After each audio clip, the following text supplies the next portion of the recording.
Hi, and welcome to this episode of I've Got This Kid. I'm your host, Cherina Williams, licensed speech and language pathologist, homeschooling mom of 2 wonderful kids, and wife of 1 with my favorite parenting partner, Marcel, who you had the chance to meet last week. I am here to cover everything speech, language, play, development, homeschooling, and all that other stuff that falls in between. And y'all know I'm excited to be here another day. I'm excited to share with you guys part 2 of We Just Don't Agree. But this week, we're going to be talking more about special needs diagnosis, outcomes, execution, and honestly, why certain things happen the way that they happen and why sometimes as parenting partners, we can simply bump heads. And it doesn't mean that we don't love each other or like each other. It just means that we are 2 different people with 2 different perspectives and we're all trying to figure it out together. And so just to kind of recap on part 1 of We Just Don't Agree, my parenting partner and I, we came up with some points that kind of just keep everybody on the same page or at least amicably kind of working through things when you get into that sticky spot, as I like to call it. So point 1. It is okay not to agree. It's fine not to agree. Nobody's going to agree on everything. It's impossible for 2 people to agree on everything all the time because, again, 2 different people. Point 2, if you guys are on opposite sides, and obviously if you just don't agree, you're on opposite sides, try to find mutual ground. Mutual ground can look different for a lot of people at a lot of different times. But the one thing when you guys are disagreeing about Little Sugar and what should be happening with Little Sugar, you can always agree that you guys both love Little Sugar and you both have Little Sugar's best interests at heart and that you want the best possible outcome for them and that you guys are trying to mutually do that together. Point 3, finding mutual ground requires my favorite word, compromise. You have to compromise. Both parties have to compromise. You're going to win some. You're going to lose some. You're going to flex a little bit.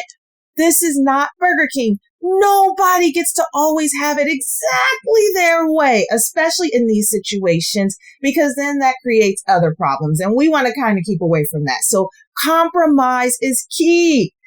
Point 4. Disagreement. And disagreeing with your parenting partner doesn't give us the right to throw the other party under the bus.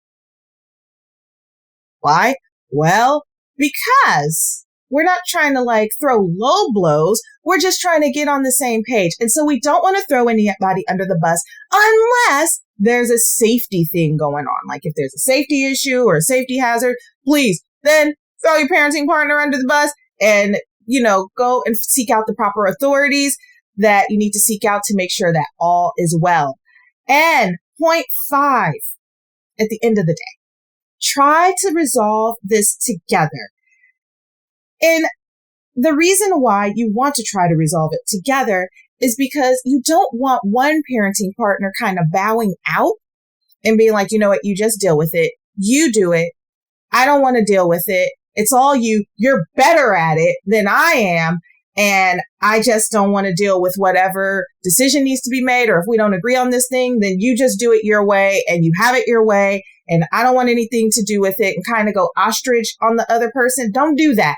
Because honestly, you guys need each other because you guys both mutually created this Little Sugar together. And so you guys both contributed something special to that sugar that the other parenting partner may not be able to give Little Sugar. So just make sure that you try to resolve it together. And also, if you cannot resolve it together, you guys have found the mutual ground and you're like, hey, you know what? You're right. We do love each other. But at the end of the day, we still don't agree. We've tried everything. We've tried to compromise and it's still not working.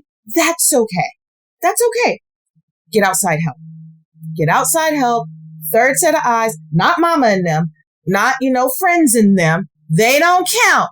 A professional. And I would even shy away from a friend who's a professional.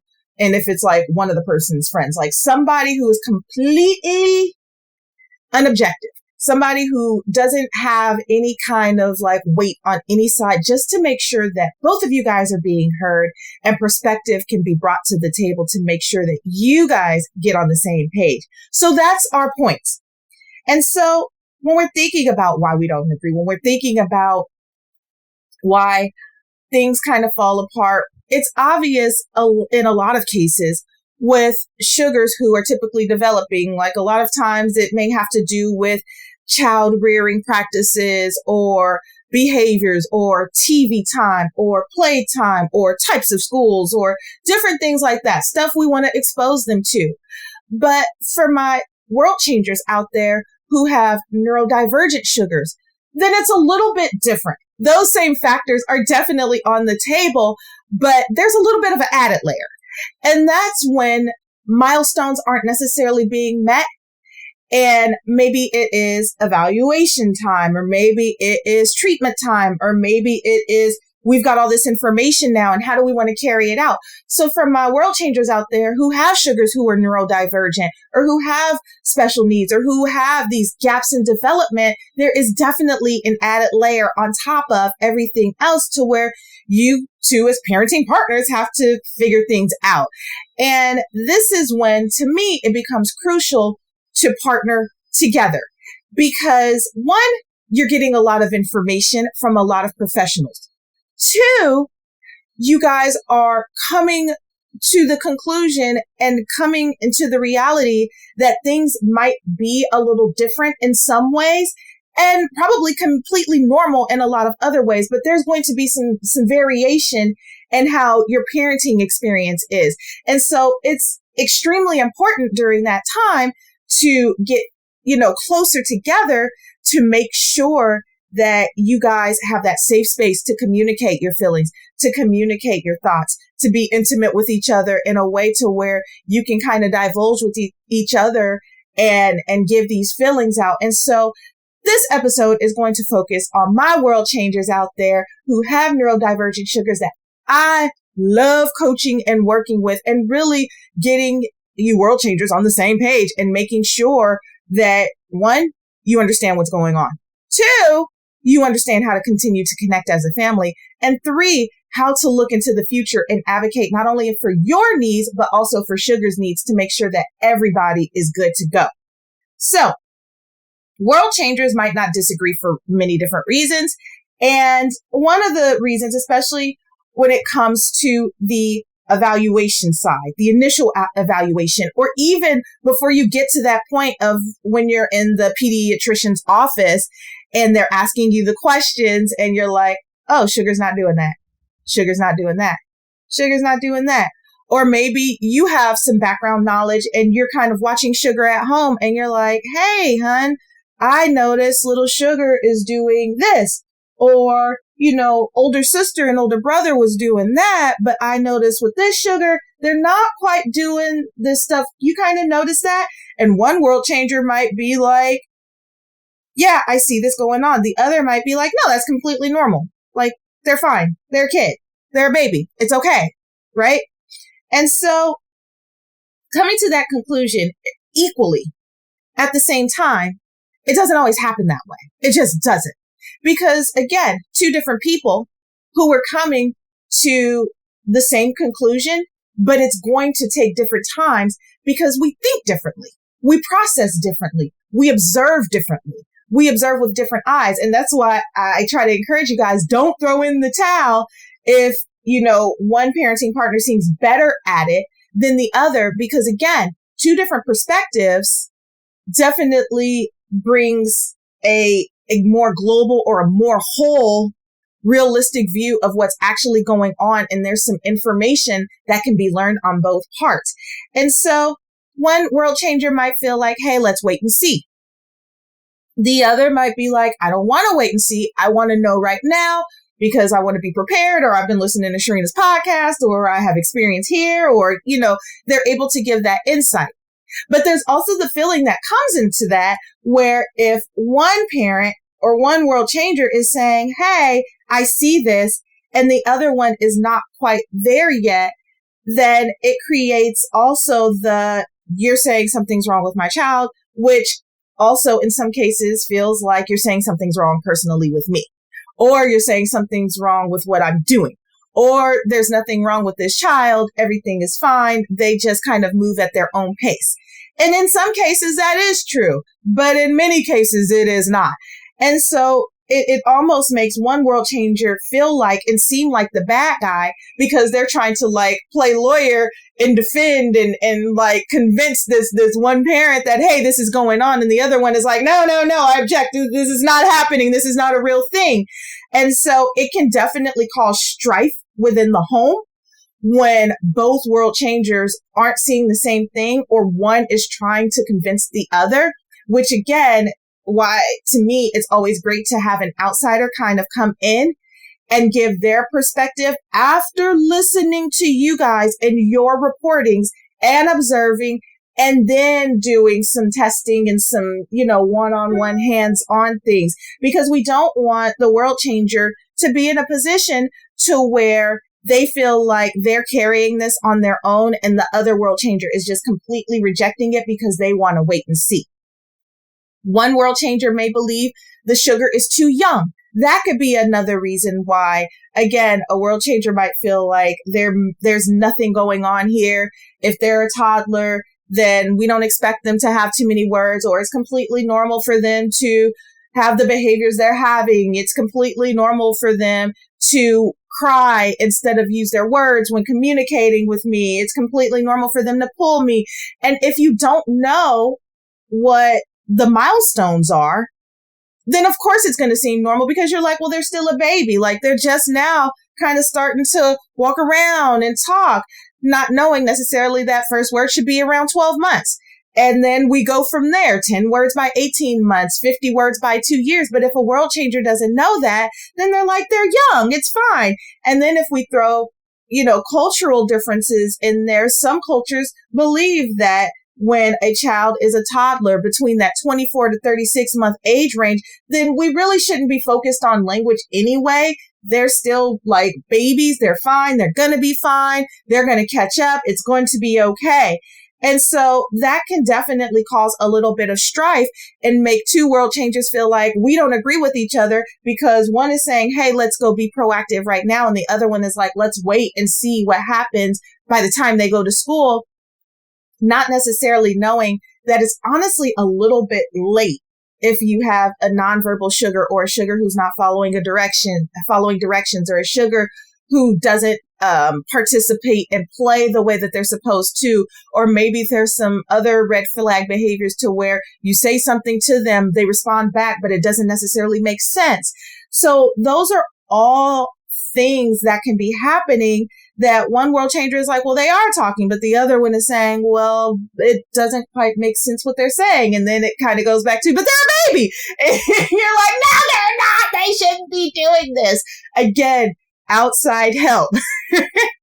You need that referee to like flag on the play and look into things and see what's going on there and make sure that both parties are heard. Both perspectives are being listened to. One parent is not doing it on their own, while the other one is kind of like, you know what, that's your thing. If that's what you believe is going on, I don't believe this is going on. So you do it. Don't make it a you thing. Try as best as possible to compromise and make it an us thing and let us find out together what's going on. That's how you world change. Also, one parent may want to ignore that professional opinion. So I'm going to say this. I am a stickler for customer service.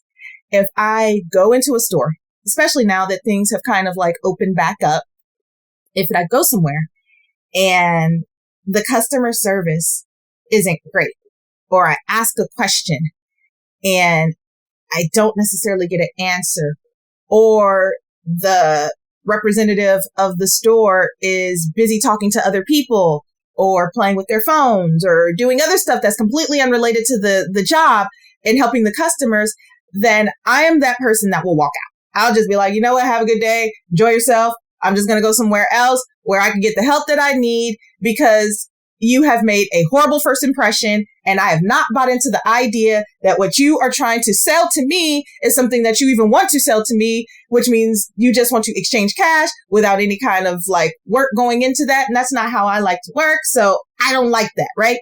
But the same holds true when we go into professional offices, right? If you go to the doctor and the doctor, you tell them, oh my gosh, my foot hurts. It's been horrible. It's been achy. Can you please help me? And they're like, wow, your elbow looks like it needs to be addressed. You haven't addressed my issue. Why are you talking about my elbow when I asked you about my foot? Right? And so I say all that to say that if you don't buy in to the professional opinion, to the person that's sitting across from you at the table, to the person that you're talking to and that's looking at you face to face and you're saying, hey, these things are going on, and it's being dismissed, or you're saying, hey, these things are going on, or it's being interpreted in a way to where you're like, you've given me all these words, but I don't know what you're talking about. That can make buy-in difficult. So think about it. If I brought home let's say a Vitamix blender without instructions, and I have this big old thing and it's intense and it's supposed to do all this stuff, but I don't necessarily have like the instructions on how to do it, then what's it going to do? It's going to sit in the cabinet. It's never going to be used because I don't know how to use it. I have no clue. And so the same holds true when you guys are learning different information, new information. Anytime anybody learns new information, you need instructions, you need guides, you need like a breakdown of what does this all mean? You've given me this diagnosis, but what does this mean? And how does it relate to my real world? And how can I apply this stuff to my real world? And so if there's no buy-in, then a world changer may not want to participate in that process. Whereas the other one might be like, hey, look, I'm going to do whatever this person says because I want to make sure that all is well. And so let's do the thing. But again, that then makes things a little bit lopsided because it puts it off on one parent and not on the other, especially if that one has already been a little bit skeptical about getting a diagnosis in the first place. And so being comfortable with asking questions, being comfortable with having a team that you are comfortable with, that you feel like you can ask questions to and saying, hey, you know what? This may seem like a silly question, but I don't know what you're talking about. Can you please explain this to me in a different way? Can you explain this in a way to where I understand how this is working out in real time for me, because I'm not seeing it. All I'm seeing is maybe my child is not talking, and I don't see all of this stuff that you're talking about with the why and the behaviors. And why all of a sudden you're telling me not to pick up my child when they're crying, or why I shouldn't respond if they pull me, or why I shouldn't respond if they start tapping me instead of using a word. Like, you're telling me to do these things, but how does that relate to my sugar not using language, right? So buy-in, that might be another reason. One world changer, again, I've talked about this a little bit before, they may interpret little sugar's behavior differently, observe it differently. Maybe little sugar is toe walking, and one world changer is like, hey, they like walking on their tippy toes because they're practicing walking in high heels, or they're practicing doing this. I've heard all kinds of stuff about that one, but I'm just throwing some out there. It could be interpreted completely differently. If sugar is jumping off the couch over and over and over again, or if sugar likes to play with only puzzles by themselves, well, they're concentrating. They're really, really concentrating. And when they're concentrating in their focus, they don't want me to bother them. They don't like me to interrupt them. They only really like to come to me on their terms, not necessarily when I go to them and try to play with them. Or if I go to them and try to talk to them or take something from them, then it's completely meltdown. Or if I say, let's do this now, and they melt down on me, and then 30 minutes later, they're still crying about it. If I didn't give them what they wanted, then it's going to be a problem. So I'm neglecting them. One world changer might feel like I'm neglecting them if I don't give in to what they want, while the other world changer might feel like, hey, we need to kind of scale this back and make sure that little sugar is communicating with us, at least trying to use some words with us, or we need to change the way we're doing something, or we need to get help. So again, world changers might interpret that behavior completely differently, especially if you have One parent who's a little bit more outgoing and a little bit more flamboyant and likes to communicate and is the social butterfly, whereas you have the other one who may be a little bit more laid back, a little bit more passive. So they may be like, well, wait, I like to focus on things and I like to kind of do that. So what's different about them? And are you saying something is wrong with me? And so you notice I'm going to continue to overemphasize that this is when you need a third party to come in and just kind of referee on your behalf to make sure that, again, both of you guys are being heard, both of you guys are listening to the professional, and that you buy into what's happening when you get to that place of it's time to get evaluated or let's make that phone call. Another reason, denial. Denial is a tricky, tricky friend. Denial is simply not facing the reality of what's going on. But with denial also comes other feelings. You don't want to deal with the uncomfortable stuff because it might make you feel like I failed my child. I'm uncomfortable with this. I'm uncomfortable with the idea that there may be a gap in development. I'm uncomfortable with the idea that I all of a sudden have to have all of these professionals weighing in on my child's life. I'm uncomfortable with the fact that not only are they weighing in, but now they want to see me all the time. And they want me to talk to them and open up to them about what it is that they're seeing. And they're making these judgments and they're talking about my child. And this is my child, like this is my child and this is my sugar and I love them. And like, that's when the protector comes out for some to where they're like, no, this is my child. And who are you like to come into my house for 2 or 3 hours or I come to your office for 2 or 3 hours and tell me about my child? Like, that's where denial starts setting in, because if the reality of what's happening or the gaps in the development hasn't become a reality yet, then there can definitely be some denial there, which makes it difficult to accept and difficult to collaborate and difficult to carry out whatever needs to be carried out based upon the diagnosis.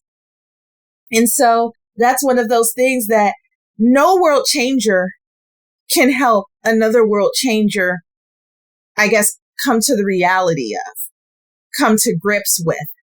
But assurances can be given during these times that, you know what, this may be going on, but it's okay because we got a lot of love in this house and we love our sugar and we want what's best for our sugar. And so now we just have to figure out the best possible method that works for this family to get us there.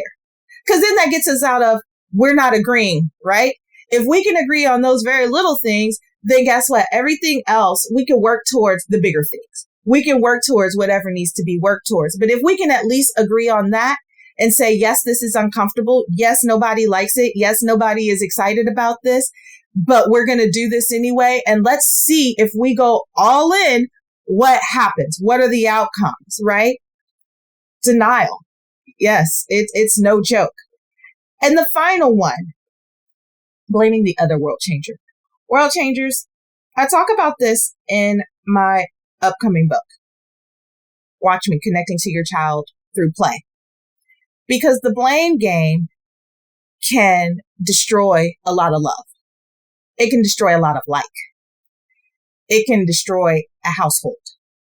Because think about it. If you're being blamed for something that you had no possible way of, 1, controlling, 2, of creating, and 3, of allowing to happen unless you just had the roadmap or, some other factors kind of set in.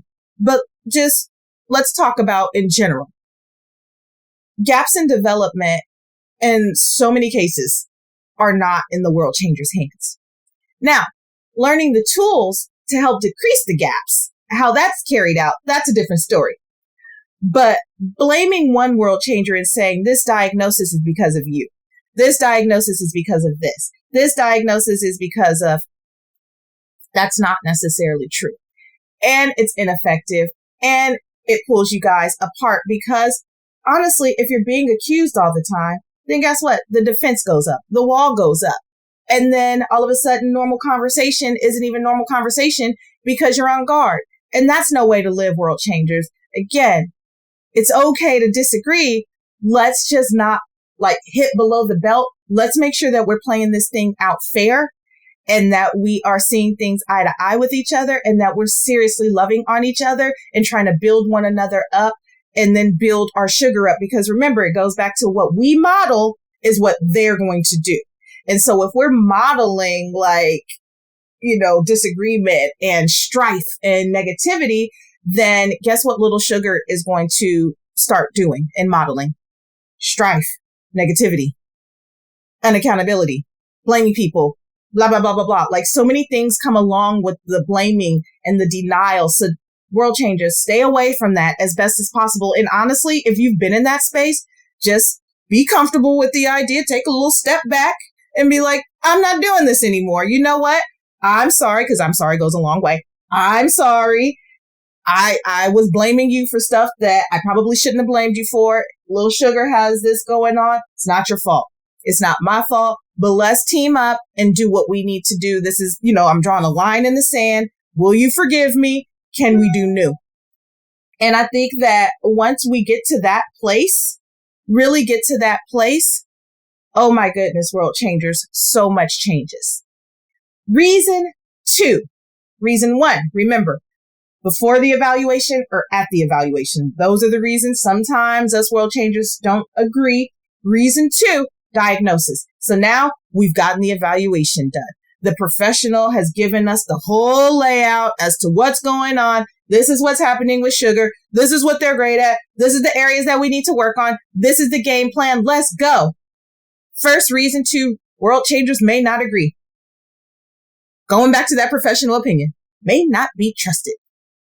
If you don't trust the professional that's sitting across the table from you, if you're leery of the professional sitting across the table from you, if you're leery that, about the idea because of the reasons I mentioned above, then it can cause a little bit of one parent may agree, the other may not agree. And guess what that causes? One to want to be proactive and the other one to be like, well, that's your thing. You deal with that. You do that. And we start bumping heads.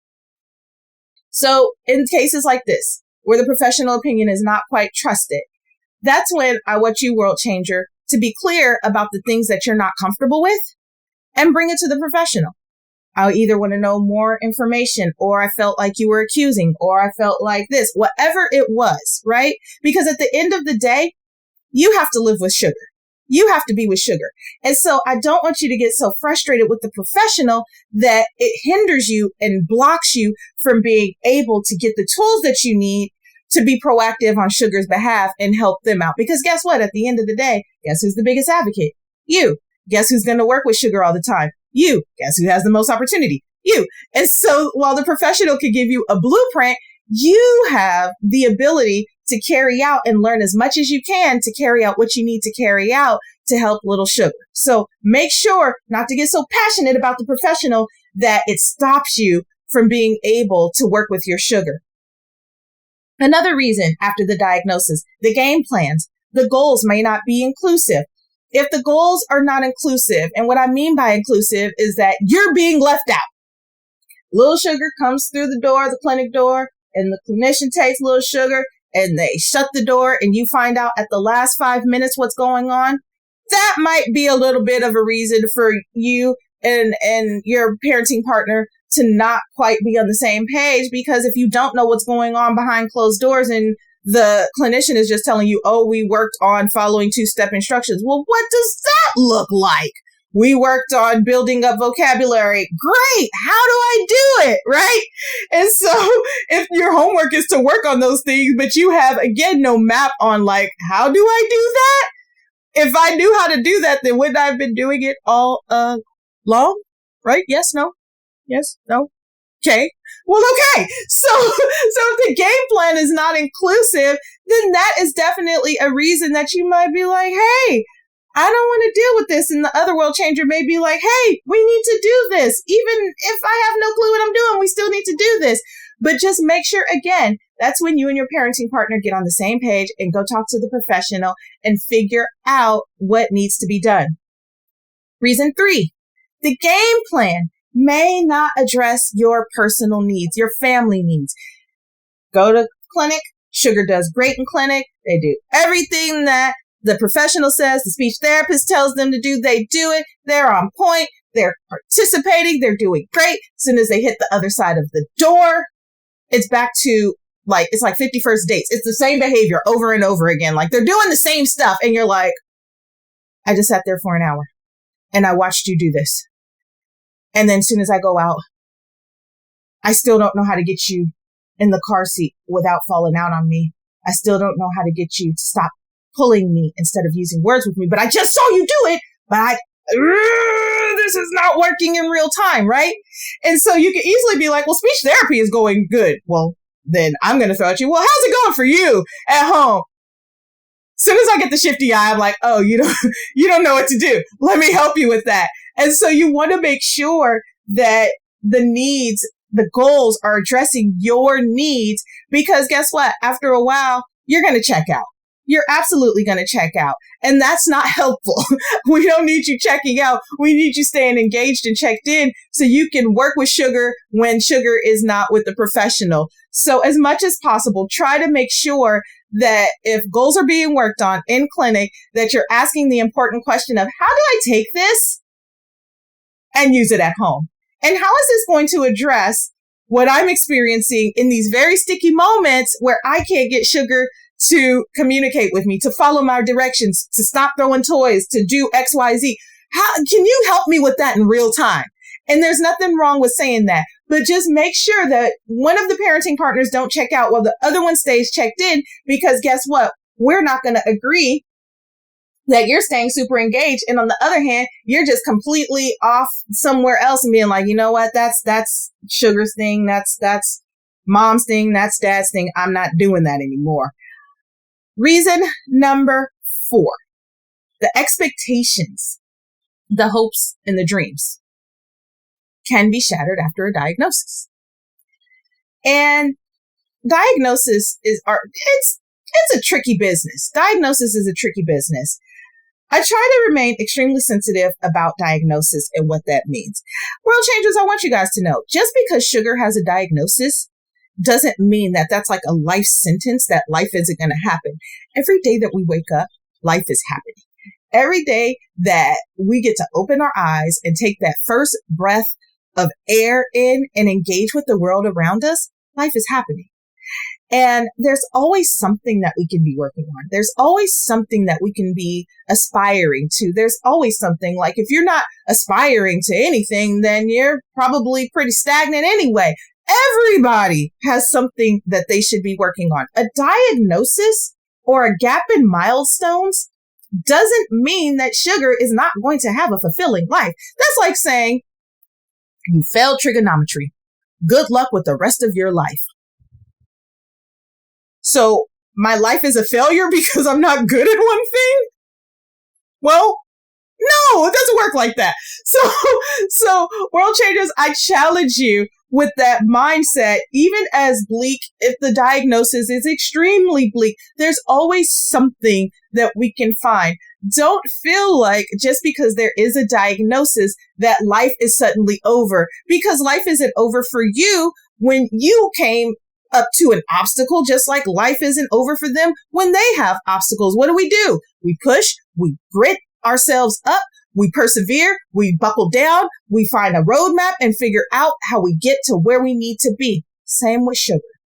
They need that same grit and determination. Special needs, neurodivergence, any kind of diagnosis does not give the green light to be like life for them is just completely over.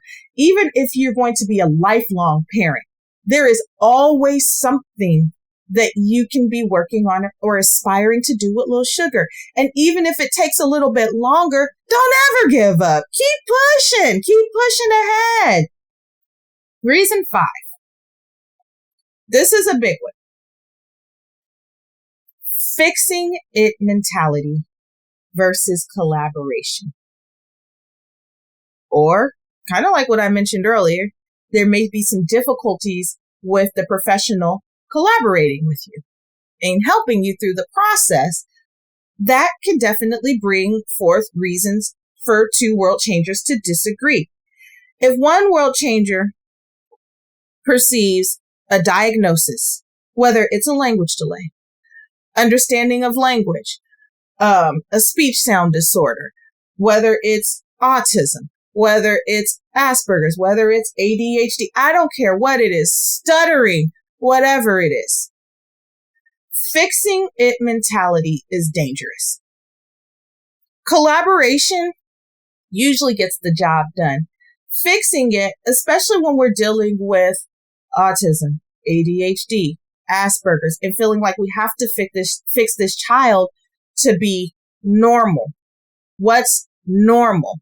What's typical? That doesn't mean don't do anything and just kind of let things ride. I'm not saying that either. But feeling like they need to be 100% by the book, doing everything by the book as all the other kids out there in the world, that's not necessarily reality either. And it's not quite fair for little sugar because, well, you end up missing out on that person. You end up missing out on the beauty of that person. You end up missing out on the personality because if you're always trying to fix every little thing that you see, that you don't agree with, that you don't like, well, what child do you have that you love every little thing about them? Not reality. And so putting that added stress on a neurodivergent sugar who has difficulties engaging in conversation, who has difficulties doing things that are not on their terms, who have difficulties with all of these things to where you can't even relate on their level of how hard it is for them to take that first step. But then to put the added pressure of, hey, you need to do this. You need to do this. You need to say this. You need to this. You need to this. It's overstimulating. It's overwhelming. And again, they clam up, you miss out. And there's so much personality in there. And if one world changer is doing it one way and the other one is seeing it another way, then that can definitely cause strife. Because at the end of the day, see your sugar first. See your sugar first. Then see the gaps. Then see the other stuff. Understand who they are, what they enjoy, what they don't enjoy, what they like, what they don't like, what they're, if they have a funny personality, if they have a serious disposition, if they are, more academic and they kind of lean towards that, learn who they are. And then kind of come in and start to collaborate and figure out how can I thaw you out enough to the point of where I'm getting you on track of making these milestones and making sure that you're making progress, but I'm not fixing you because you're not broken, right? And finally, number 6, when there is a diagnosis, and if the parenting partners are not on the same page, if you guys are just not agreeing, I've been talking about this all along, it leaves a burden on one world changer, on one parent, because it's not being treated like a partnership. It goes back to, again, that's your job, that's your thing, that's your stuff. Even if one world changer is a stay-at-home world changer and the other one is out working every day, you guys created this sugar together. It's not just one person's job. It's the world changer's job to make sure that the house is flowing smoothly, but that has nothing to do with being a part of parenting, being a part of giving input and trying and connecting and growing and learning with your sugar. That's not just on one world changer. That's on you guys together to do that together, to make sure that things are happening together. Now, that doesn't mean that one world changer may not have strengths and weaknesses in areas, but it definitely means that you need to make sure that the burden of the services are not happening just for one parent, that doctor's appointments are not just happening with one, that IEPs and IFSPs and all of these things are not completely one-sided, and that maybe if you couldn't show up because of work, you're sitting down and taking that time to be like, oh, this is what's going on. Or maybe you're like, hey, I couldn't attend this meeting, but speech pathologist, would you be willing to have a 10-minute conversation with me over the phone so you could just break it down to me so I could be on the same page? So I'm not leaving the burden on my parenting partner to answer all the questions to stuff that they're just finding out and they're figuring out and they're learning about. They don't know. They're learning just like you are. And so just because they were in the room learning doesn't mean that they know everything. So avoid leaving that burden just on one world changer. Try to make sure as best as possible that you're talking to the professionals and have a relationship as well, and that you're having that time with your sugar as well, to where you're kind of observing and watching things and making sure that it's not just falling on one. Because just like you're coming to grips with what's going on after that diagnosis, they're coming to grips with what's going on. And just like they had questions, you have questions. And one world changer who was in the room listening to the information may not be able to have those questions. And their questions might not even be the questions that you have. Again, two different people, two different mindsets, and you're going to see things from two different perspectives. And so it is so important to make sure that you're asking on your behalf and making sure that you're hearing for yourself from the professional's opinion about the diagnosis, about why we're doing what we're doing and the outcome, and not just letting it fall on one, because that can definitely start spilling over into other areas, and you don't want that, world changers. Finally, number 3, why we just don't agree. We've already talked about diagnosis. We've already talked about getting evaluated, even getting to the point of evaluation. But now we're going to talk about number 3, expectations for the long run. The evaluation has happened. You've taken that first step. The diagnosis has happened. You know what's going on. The expectations. This is when it's time to put stuff in practice. Expectations are tricky. Everybody has different expectations. I expect that when I wake up in the morning, I'm going to have a cup of coffee. I expect that when my sugars get out of bed, that they're going to make up their beds. They don't. But I expect it to happen. They have different expectations. You get my point, right? I expect that today is going to be an amazing day. There might be some hurdles and some obstacles along the way, but expectations, right? This is when we're putting stuff into practice. World changers continue to connect together. Why are we connecting together? Because this is when we get to share our expectations, our mindset, our long-term belief, why we feel the way that we feel. But if we're not connecting, then we don't get to share our expectations with our parenting partner, which just makes it seem like we're just coming from left for the things that we're doing, and we're not. You're not either, right? It's just you guys haven't connected. That's why connecting with your parenting partner is so crucial during this time. And in general, even if you don't have a sugar with special needs or who's neurodivergent, who has additional diagnosis or something else is going on, still connect, because expectations are always going to be different. So these are some reasons that world changers don't necessarily agree. World changers may not agree on the long-term expectations for the child. Maybe one feels like the diagnosis is a life sentence and the other one is like, hey, let's push ahead. Or maybe one is still pushing for college where the other one is like, no, trade school, or let's just get them skills to where they can cope and do the best that they can do with life. Coming to grips and coming to that place together of what's the reality of the situation, or even getting to that place to where we're starting to ask that question together, because a lot of times we're only looking at what's right in front of us, but not necessarily preparing for like, what will the future look like, right? Another reason, loss of hope. If milestones take a while, if let's say both you world changers have been trying and you've been working at it and you've been working on goals and you've done everything that the professional has said, everything on that list, they give you your goals for at home. They tell you, they show you what to do. They model it. They observe you do it. You're rocking it. Sugar may not be responding the way that you expect them to respond. After 1 week, you still have hope. After 2 weeks, you're like, ooh, by week 3, week 4, year 4, year 5, loss of hope. There's always something to work on. When we lose hope, we stop trying. When we stop trying, we lose progress. When we lose progress, we make no progress, and then we're not getting to purpose. And so once hope is lost, especially for one world changer, or maybe the iceberg is melting a little bit slower than expected, then it can be really hard, especially because we're in a society to where things move really fast.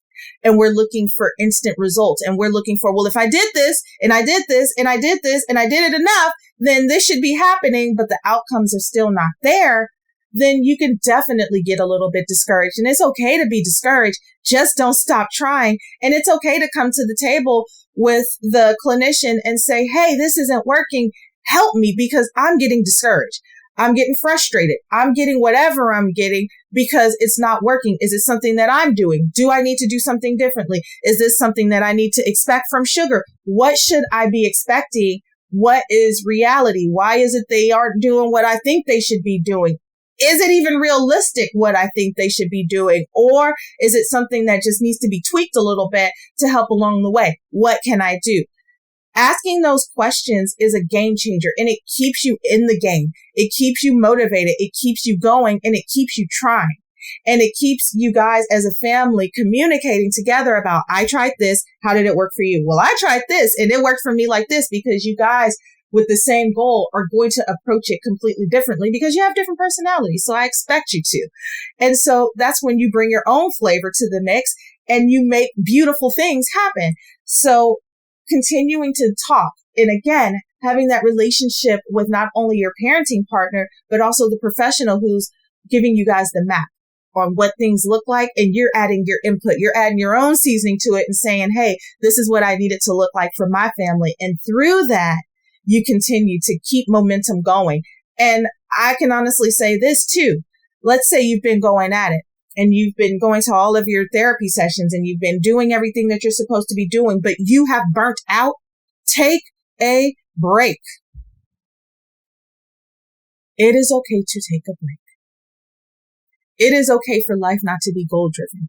It is even better to find ways to incorporate the idea of the goal into the reality of your life. I'm going to leave that one alone. Finally, number 3.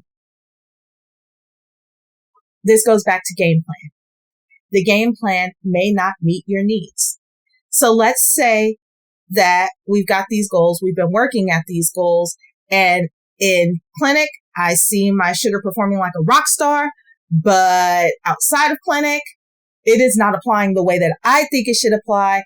My expectations were for sugar to look like this.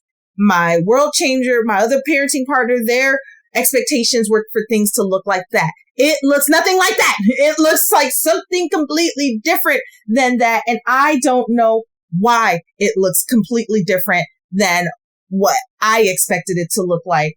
If it is not meeting the needs, that's when it's time to have a conversation with your parenting partner, get on the same page about what it is that you want things to look like. And if you guys have already done that and you guys are 100% clear, but the professional hasn't given you the guide or the tools, or honestly, in some cases, they just may not know how to give you the guide and the tools, that's when it's okay to seek additional support, additional help from an outside source to make sure that you guys are getting what you need to apply what you need to apply within the home. This is what you can do, world changers, because again, nobody's perfect. Nobody's perfect. Nobody has all the answers. And 2 people coming together and then creating other people. Now you have these other personalities going on. We're just going to see things from different ways, but we can do that in a way that is healthy. So what can we do to make sure that we're doing this in a healthy way? Acknowledge one another's feelings, knowing that you can't change someone's feelings. It's okay to acknowledge, but know that acknowledgement doesn't mean that that world changer is just going to immediately change on your behalf. Like, that's not your responsibility to make another world changer change. And it's not their responsibility to make you change. But you can empathize and say, you know what? I'm sorry you're feeling that way. And I know there's nothing that I could do that can change it, but I'm here to listen. I'm here for you. And if it's something that's beyond me, then I'm willing to find us the support that we need to make sure that you feel good and at least come to some kind of grips or find peace about what's going on and what we are embarking on together. Number 2, acknowledge that you both have expectations. Again, expectations are going to look different for everyone, but with your little sugar, especially with your sugar who, if they have special needs, if they are neurodivergent, those expectations are going to have to somehow like be met together to make sure that one world changer isn't doing this and one world changer is doing that. I wouldn't even do that in a house with a sugar who doesn't have special needs, because then that's mixed messages. So just make sure that the stuff that you guys agree on is the stuff that you guys are both carrying out, and that everybody is 100% clear about expectations and what it is that you guys want from sugar and what you want from yourselves. Number 3, don't get caught in differences. Do not get caught in your differences. Again, I always start off with, what can I agree on? Let me accentuate the positive and forget about the negative. Don't forget about the negative though, but accentuate the positive and just work through the differences. Why do we feel this way? What's going on with us? How can we get on the same page? Again, at the end of the day, we got a lot of love in this house. Now, how do we take this love and continue to push forward to make sure that we're on the same page and that we continue to just push each other to be our best selves? Number 4, compromise. My favorite word, compromise. Compromise with each other. Compromise because you're not going to always get things your way. Compromise because in life, we always have to make some compromises and some sacrifices. Just make sure it doesn't come at the expense of yourself, you know, who you are in your character, but that it really is for the good of your family and for the good of your sugar. Be willing to challenge yourselves. Be willing to challenge yourselves. Yes, I just said compromise. Yes, I said that some things shouldn't change, but you should always challenge yourself.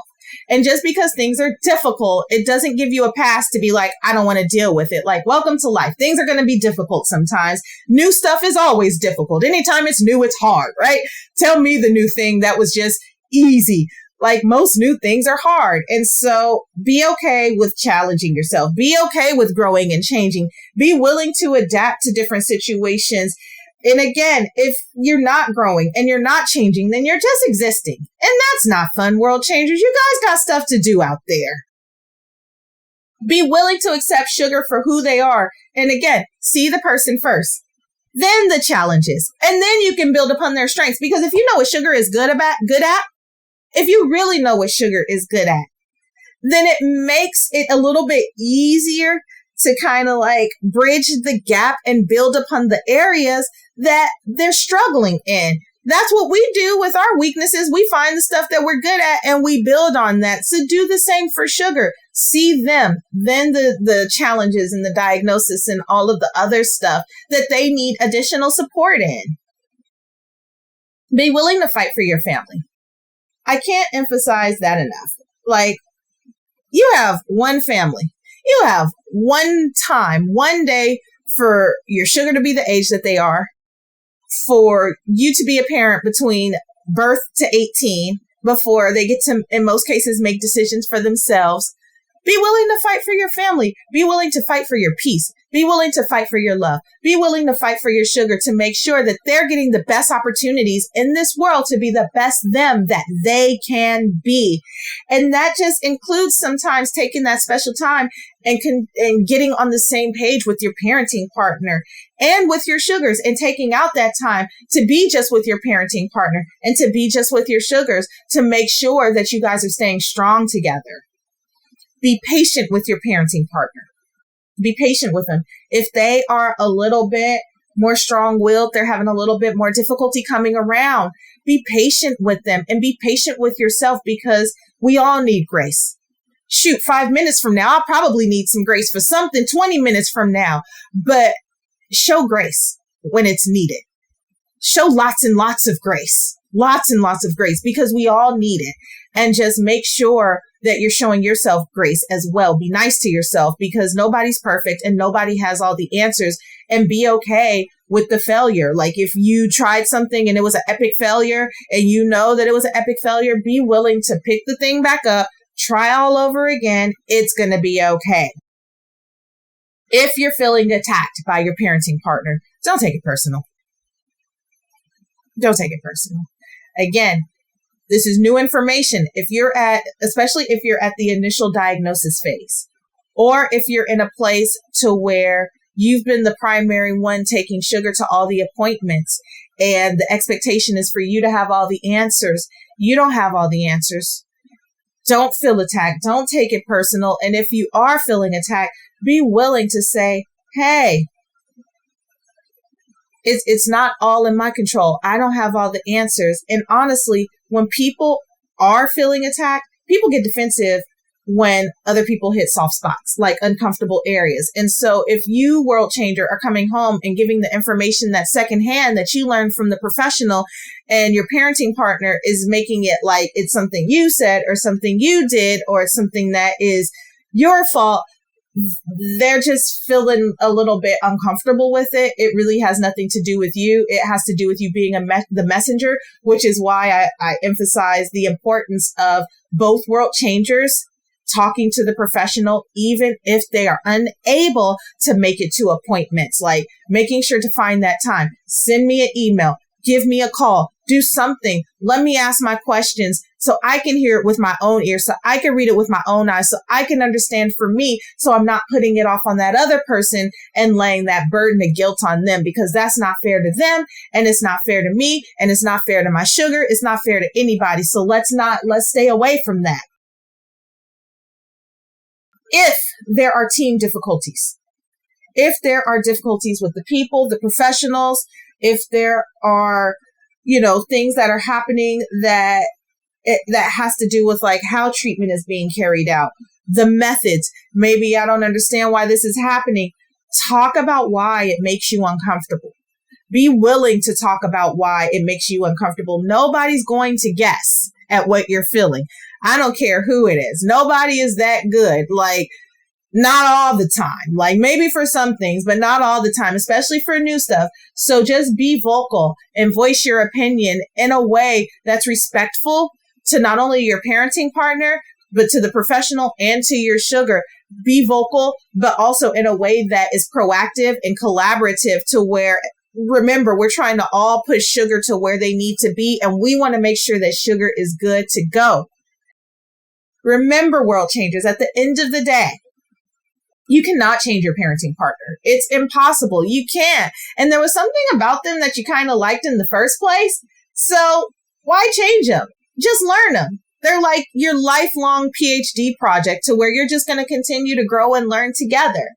And honestly, it takes a lot of work. It takes strength. It takes effort, so much commitment, endurance, energy. Oh, and that energy to stay joyful, to stay healthy, to stay engaged, and to just be the best unit that you guys can be, not only for yourselves, but also for your little sugars.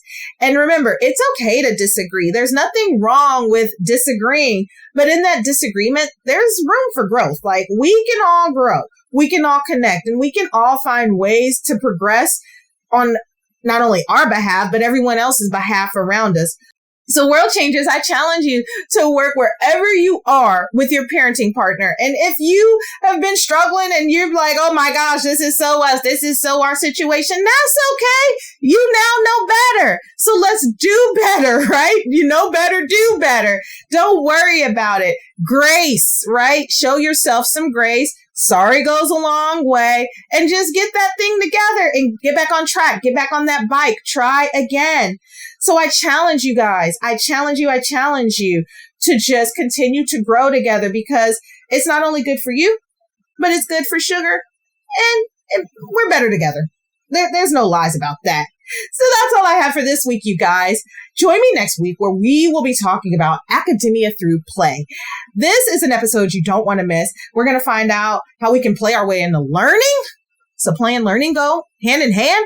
Absolutely. And I'm going to talk about why and how and what you could be doing. What we all can be doing. I still like play. And I love learning through play. Fun stuff. Also, if you haven't signed up for the interest list for my new book, Watch Me, Connecting to Your Child Through Play, what are you waiting for? Get out there. Go to iHeartSpeechTherapy.com. Find it under the grow list. Go ahead and send in your email, sign up for special pricing, sign up for release dates, or you could go to the bottom of the screen and go ahead and click on the link there, and it'll take you right there, and you'll be good to go. One-stop shop. And finally, join the community, get on our mailing list, find out about the great things that are happening in our community, and most importantly, keep sending in your questions. I'm loving the questions that I've been getting, and a lot of times when you send in your questions, I'll answer them right then, but then I'll bring them to the show because I don't want you to have to wait for information, and I'm a little bit impatient sometimes too, so I try to give it as fast as I get it. So go ahead and send in those questions. I'll give in my best answer, or I'll be like, I don't know. I'm not sure. Let me research that and I'll get back to you. But I will do my best to try to tool you up to make sure that you are continuing to connect, grow, and learn. And so remember, you can send me questions at questions@I'veGotThisKid.com, or you could go to my website, or you could go to my social media pages. All those links are below. World Changers, it's always a pleasure. I love being here with you guys. So join me next week, y'all. Until the next time, take care.